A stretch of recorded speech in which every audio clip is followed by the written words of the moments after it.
dense, compact flock of bobolinks going off in the air over a field. They cover the rails and alders and go rustling off with a brassy tinkling note, like a ripe crop as I approach, revealing their yellow breasts and bellies. This is an autumnal sight, that small flock of grown birds in the afternoon sky, elderberry ripe. The river was lowest early in July. Some time past I have noticed meadow grass floating on the river, reminding me that they were getting the hay up the stream.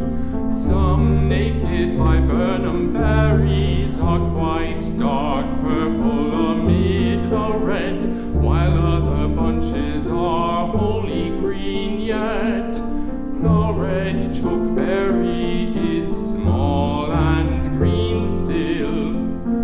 I plainly distinguish it also by its woolly underside. In E. Hubbart's swamp I gather some large and juicy and agreeable rum cherries. The birds make much account of them. They are much finer than the small ones on large trees, quite a good fruit. Some cranberries turned red on one cheek along the edges of the meadows. Now a sudden gust of wind blows from the northwest, cooled by a storm there, blowing the dust from roads far over the fields. The whole air indeed is suddenly filled with dust, and the outlines of the clouds are concealed. But it proves only the wind of the fall, which apparently passes north of us. That clear ring like an older locust, is it a cricket? For some time past is a sound which belongs to the season autumnal. Here is a second crop of clover, almost as red as the first. The swamp blackberry begins. Saw blue heron on the meadow.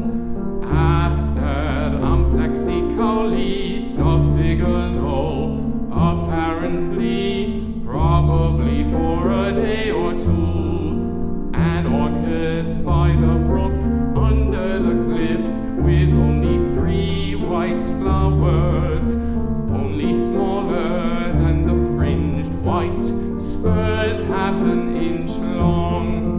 May it be another species. August 16th p.m. Downriver in boat with George Bradford. Zizania aquatica, Indian or Canadian rice, or water oats like slender corn. How long? Hibiscus mosquetuos, marsh hibiscus apparently, and Barrett's perchance has been out a week. I think it must be the most conspicuous and showy and at the same time rich-colored flower of this month. It is not so conspicuous as the sunflower, but of a rarer color, pale rose purple, they call it, like a hollyhock. It is surprising for its amount of color, and seen unexpectedly amid the willows and button bushes, with a micania twining around its stem. You can hardly believe it is a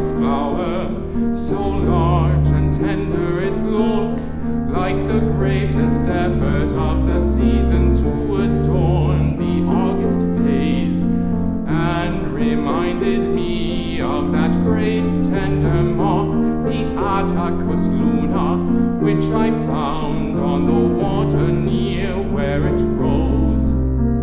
I think it must be a light to southern species. It suggests a more genial climate and luxuriant soil. It requires these vaporous dog days.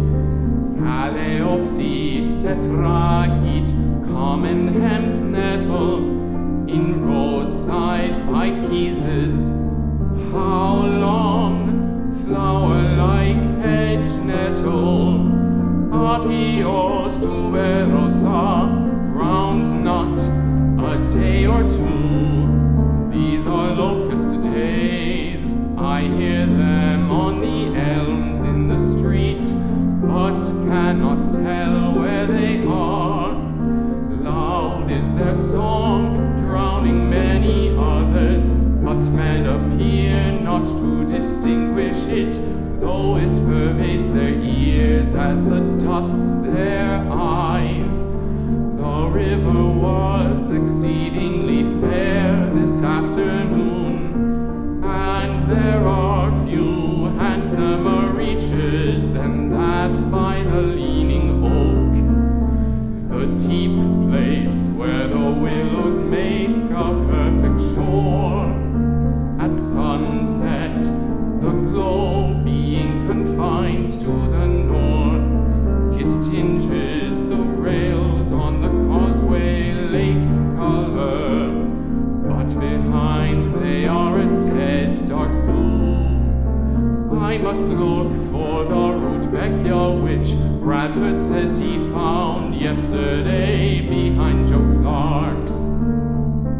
August 17th, 20 minutes before 5 a.m., to Cliffs and Walden. Dawn, no breathing of chipbirds, nor singing of robins as in spring, but still the cock crows lustily. The creak of the crickets sounds louder as I go along the back road. Hear 2 or 3 song sparrows. This morning's red, there being a misty cloud there, is equal to an evening red. The woods are very still. I hear only a faint peep or twitter from one bird. Then the never-failing wood thrush, it being about sunrise, and after on the cliff the phoebe note of a chickadee, a night warbler, a creeper, and a peewee, and later still the huckleberry bird and red-eye, but all few and faint, cannot distinguish the steam of the engine toward Waltham from one of the morning fogs over hollows in woods. L'Espereza violacea variation, apparently angustifolia, Cecily flora of Bigelow. Also another L. violacea, or at least violet, perhaps different from what I saw some time since. Gerardia pedicularia, bushy gerardia, almost ready. The white cornel berries are dropping off before they are fairly white. Is not the hibiscus a very bright pink or even flesh color? It is so delicate and peculiar. I do not think of any flower just like it. It reminds me of some of the wild geraniums most. It is a singular, large delicate, high-colored flower with a tree-like leaf. Gailusachia frondosa, blue tangleberry, ripe perhaps a week. Western of Lincoln thought there were more grapes, both cultivated and wild, than usual this year, because the rosebugs had not done so much harm. August 18th, 3 p.m., to Joe Clark's and Hibiscus Bank. I cannot conceive how a man can accomplish anything worthy of him, unless his very breath is sweet to him. He must be particularly alive, as if a man were himself and could work well only at a certain rare crisis. The river is full of weeds, the Hypericum multilum, small flowered, has in some places turned wholly red on the shore. There is indeed something royal about the month of August. It is a more ingrained and perhaps more tropical heat than that of July. Though hot, it is not so suffocating and unveiled ablaze. The vapors in the air temper it somewhat, but we have had some pretty cool weather within a week or two, and the evenings generally are cooler. As I go over the hill behind Hunts, the North River has a glassy stillness and smoothness, seen through the smoky haze that fills the air and has the effect of a film on the water, so that it looks stagnant. No mountains can be seen. The locust is heard, the fruits are ripening. Ripe apples here and there scent the air. Huckleberries probably have begun to spoil. I see those minute yellow cocoons on the grass. Hazelnuts, methinks it is time to gather them, if you would anticipate the squirrels. The clematis and micania belong to this month, filling the crevices and rounding the outline of leafy banks and hedges. Perceived today and some weeks since August 3rd, the strong, invigorating aroma of green walnuts, astringent and bracing to the spirits, the fancy and imagination, suggesting a tree that has its roots well in amid the bowels of nature.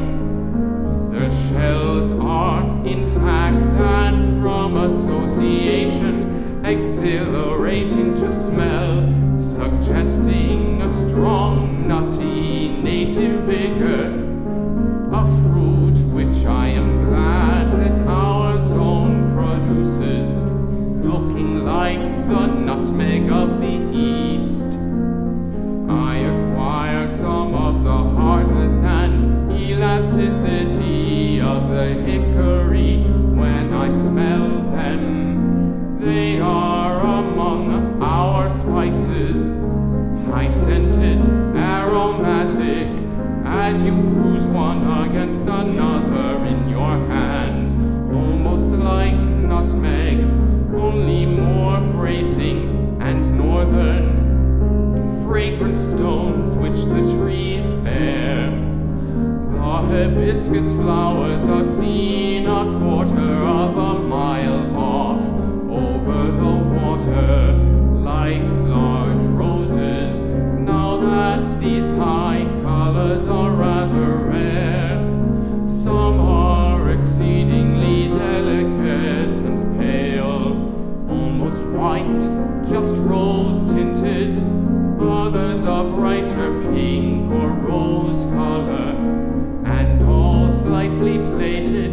the 5 large petals and turned towards the sun, now in the west, trembling in the wind. So much color looks very rich in these localities. The flowers are some 4 inches in diameter, as large as water lilies, rising amid and above the button bushes and willows, with a large light green tree-like leaf and a stem half an inch in diameter, apparently dying down to a perennial root each year. A superb flower. Where it occurs, it is certainly next to the white lily, if not equally with it, the most splendid ornament of the river. Looking up the gleaming river, reflecting the August sun, the round-topped silvery white maples, the glossy-leaved swamp white oaks, the ethereal and buoyant salix purcinia, the first and last resting on the water and giving the river a full appearance, and the hibiscus flowers adorning the shores, contrasting with the green across the river, close to the water's edge, the meadows being just shorn, all make a perfect August scene. Here is the place where the hares cross the river with their loads. As I made excursions on the river when the white lilies were in bloom, so now I should make a hibiscus excursion. Rudbeckia laciniata, sunflower-like tall cone flower, behind Joe Clark's Symphytum officinale, common comfrey by taken pump makers, Becerastium bicosum, which I saw months ago still, and the ovate heads of the tall anemone gone to seed, Linum usitasticium, common flax, with a pretty large and pretty blue flower in the yard. Rumex obtusifolius, for weeks, apparently. Elizabeth Orr shows me the following plants which she brought from the White Mountains the 16th. Chiogenes hispidula, creeping snowberry, also called Galteria, and also Vaccinium hispidilum, in fruit with a partridge berry scent and taste. Taxus canadensis, ground hemlock with red cup-shaped berries, very handsome and remarkably like wax or red marble. Plantantera orbiculata, remarkable for its watery shining leaves, flat on the ground, while its spike of flowers rises perpendicular, suggesting, as she said, repose and steadiness amid the prostrate trunks. And you could not avoid seeing it any more than a child in blossom. Oxalis acetosella, in blossom. Arenaria grönlandica, also in bloom, in tufts like houstonia. Nonticera ciliata, probably with a double red fruit. She also brought lichens and mosses and convallaria berries, which she gathered at the flume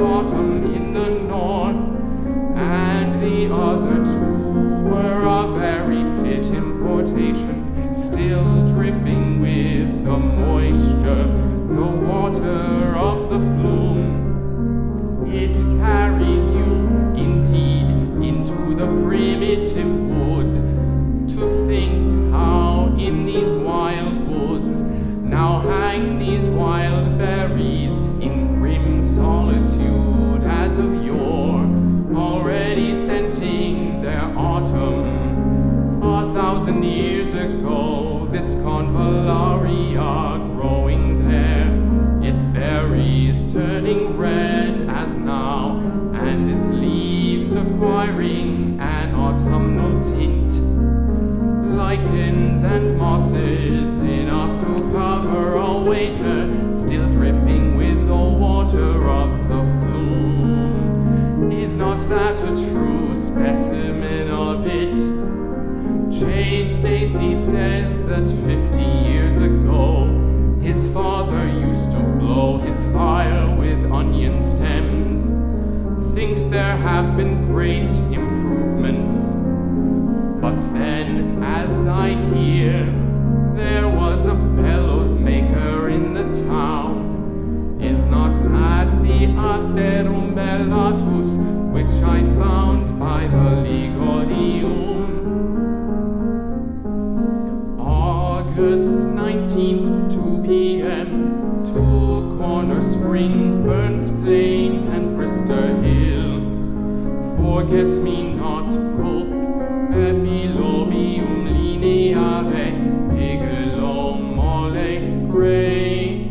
The small fruits of most plants are now generally ripe or ripening, and this is coincident with the flying in flocks of such young birds now grown as feed on them. The twittering, tinkling link notes of the bobolinks occasionally border on the old bobolink strain. The Epilobium coloratum is an interesting little flower for its contrasted white and pink. The bud is commonly pink. The viburnum dentatum berries are now blue. I still find the stitchwort stellaria. Many leaves of the mountain sumac are red. What are the checkerberry scented plants? Checkerberry, black and yellow birch, polygala, caducous and cross-leaved and vertigillata at root, Chiogenes hispidula, creeping snowberry. I perceive the fragrance of the clethra on the meadow gales. The checkerberries are in bloom, looking almost like snow-white berries. The dracena berries, amethystine blue, are almost all fallen. The dangleberry is a very handsome tangled berry, but with a slightly astringent and to me not altogether agreeable flavor. What is that large many-flowered hieracium?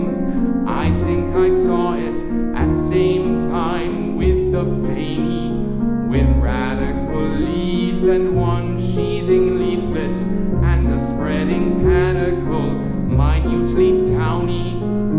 Gonovii or Camii, the trillium berries, six-sided, 1 inch in diameter, like varnished and stained cherry wood, glossy red, crystalline and ingrained, concealed under its green leaves in shady swamps. Is it already fall in some of these shady, springy swamps, as at the corner spring? The skunk cabbages and the trilliums both leave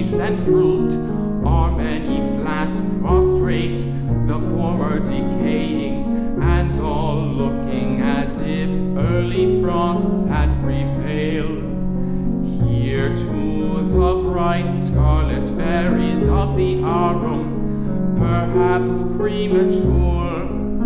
Here is a little brook of very cold spring water, rising a few rods distant, with a gray, sandy, and pebbly bottom, flowing through this dense, swampy thicket, where nevertheless the sun falls in here and there between the leaves, and shines on its bottom, meandering exceedingly, and sometimes running underground. The trilliums on its brink have fallen into it, and bathe their red berries in the water, waving in the stream. The water has the coldness it acquired in the bowels of the earth. Here is a recess apparently never frequented. Thus this rill flowed here 1,000 years ago, and with exactly these environments. It is a few rods of primitive wood, such as the bear and the deer beheld. It has a singular charm for me, carrying me back in imagination to those days. Yet a fisherman has once found out this retreat, and here is his box in the brook to keep his minnows in, now gone to decay. I love the rank smells of the swamp, its decaying leaves, the clear dark green leaves of the fever bush overhang the stream. I name the shore under Fairhaven Hill the cardinal shore, from the abundance of cardinal flowers there. The red-stemmed cornel berries are mingled whitish and amethystine blue. I see some bright red leaves on the tupelo, contrasting with its glossy green ones. How sweet the fragrance where meadow hay has been brushed off a load in narrow paths in low woods. The panic-led hedysarum apparently will blossom in a week. Gerardia purpurea at forget-me-not brook, Eupatorium pubescens between this and the 1st of August. August 20th, that large callium still abundant and in blossom, filling crevices. The corallorisa multiflora, coral root, not odontorisa, I think, for it has 24 flowers, and its germ is not roundish oval, and its lip is 3-lobed by Brister's spring. Found by R.W.E. August 12th, also Goodyeara, pubescens found at same date.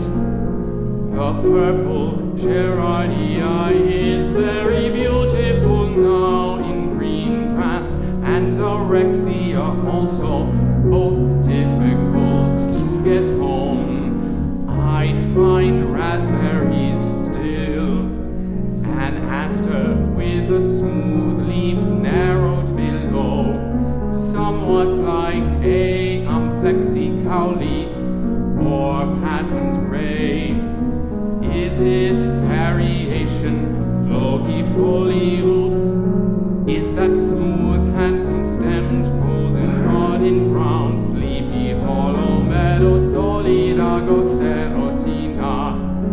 Bidens, either conata or Chernua, by Moore's potato field. August 21st. Weeds in potato fields are now very rank. What should we come to if the season were longer?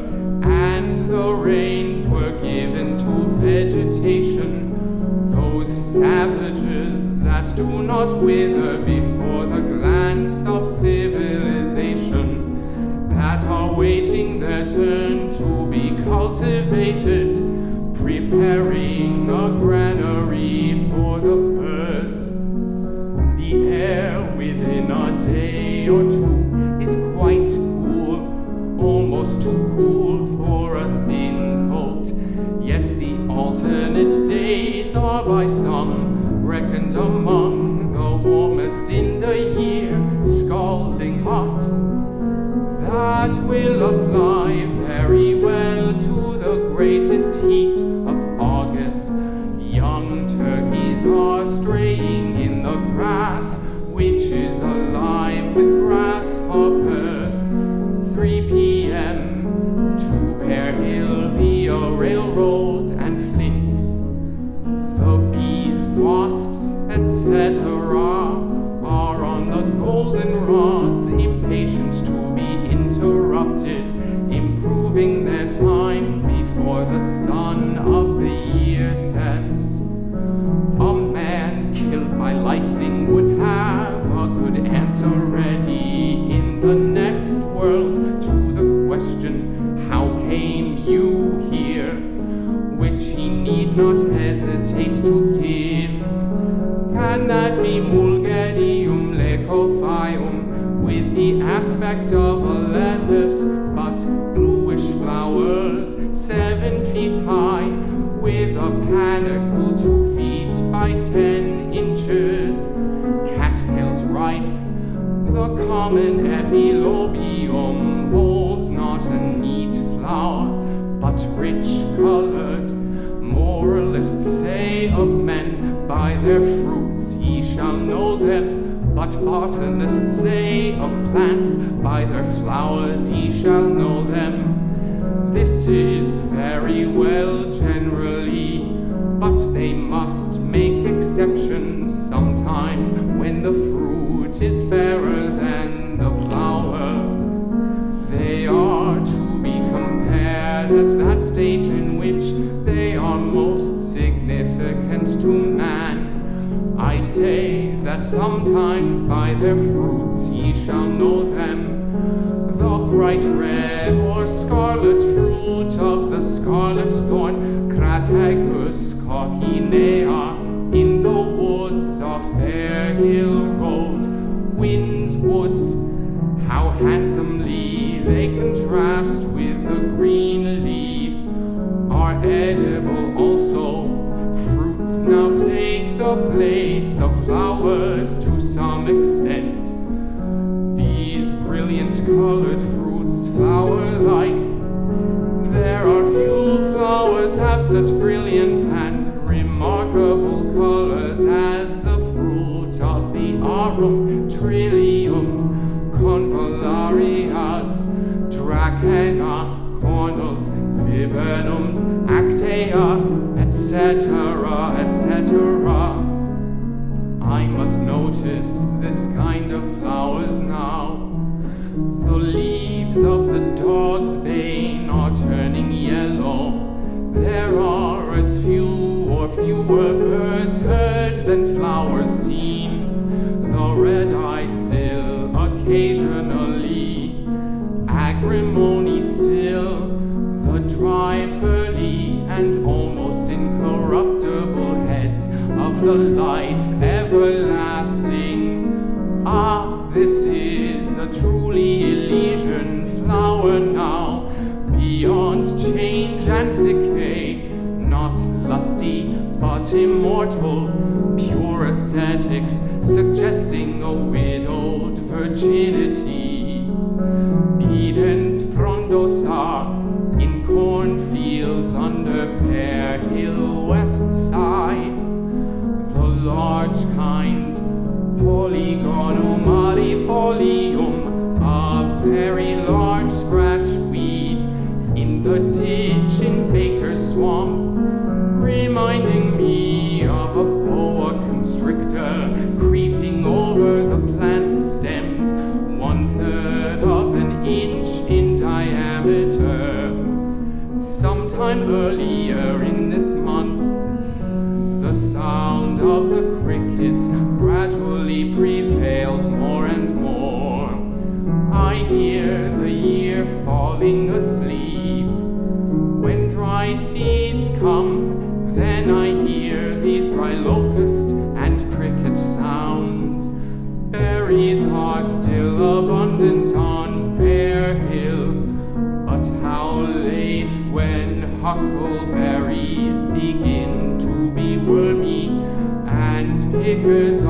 deserting the fields.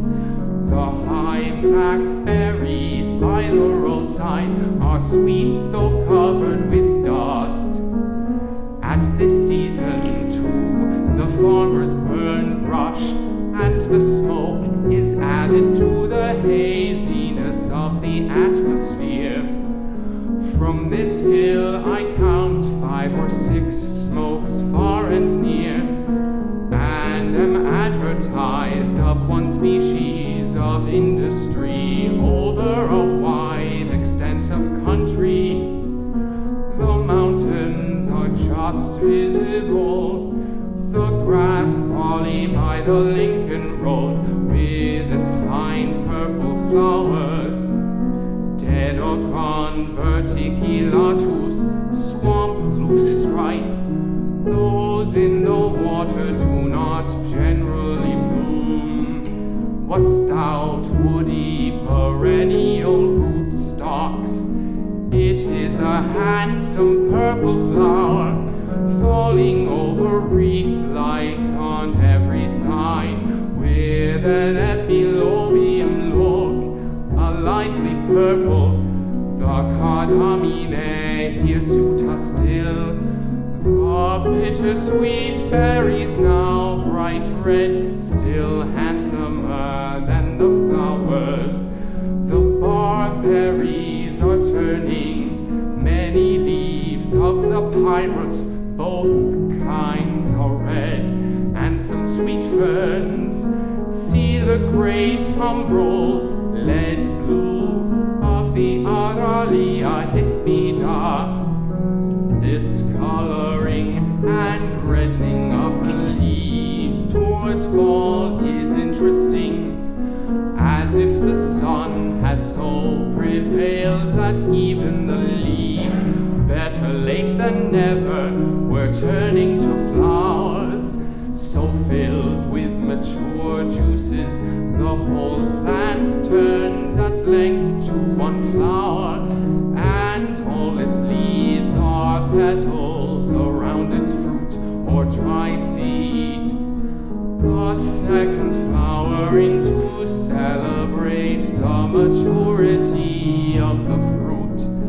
The first to celebrate the age of puberty, the marriageable age. The second